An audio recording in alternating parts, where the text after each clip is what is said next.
Hi, this is Scott from Beyond the Numbers, and today I want to talk to you about our 4 critical drivers model.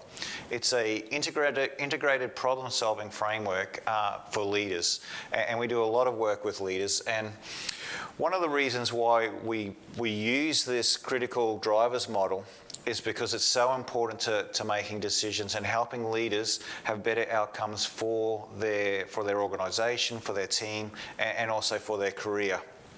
And one of the reasons why it's so important is because what research has found is that leaders making decisions only get decisions right 50% of the time. So let's take this as an example. So if you have to make a decision whether you need to hire someone because everyone's saying you're too busy. So you sit down to make that decision, you pull out a coin, heads you hire and tails you don't. Tails we don't. So when it comes to making decisions, you might, if you don't have a great framework in place, you might as well flip a coin to make a decision, because that's the percentage that you're going to get it right.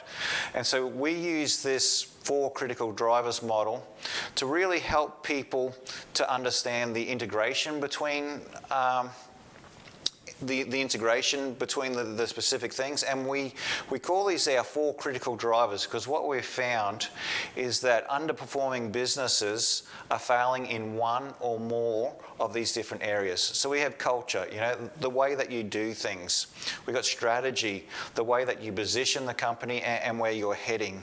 Structure, the processes and the systems that you are using to deliver your strategy. And execution, the way that you actually get things done. So in your experience, which of these 4 areas has most likely the organisation has fallen down? What we have found in our experiences when we have our workshops is culture. Culture is one of the areas that people seem to think that's having a big effect on them. The other area is execution. We're not getting things done the way that we get things done. So what happens is people will focus on one area, whether it's execution. Well, we're not getting the things done. Why aren't we getting things done? We need to have better performance or better accountability. But what we've found is that if you pull the lever in execution, it might affect a lever in culture, or it might affect a lever in structure. And so what we found is if you're just focusing on one area where the problem is, you're not going to fix it, because it's like that. In this case, it's like having a 4-legged table, and if one's shorter than the other, the table's not going to be steady, and you focus on where part of the problem may be, but you're missing out, or you're going to inadvertently affect another part. And so part of our model is, if execution is the problem, that you're not getting things done, take a step back and have a look at structure.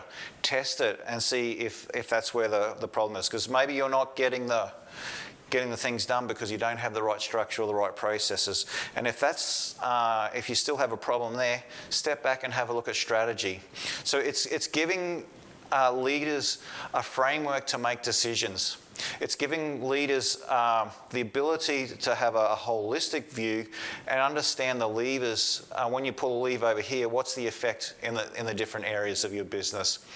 And thirdly, the reason why we use this model is because it's a way to communicate to the stakeholders in your business.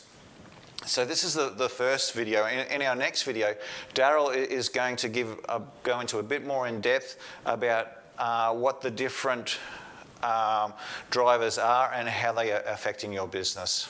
Thank you.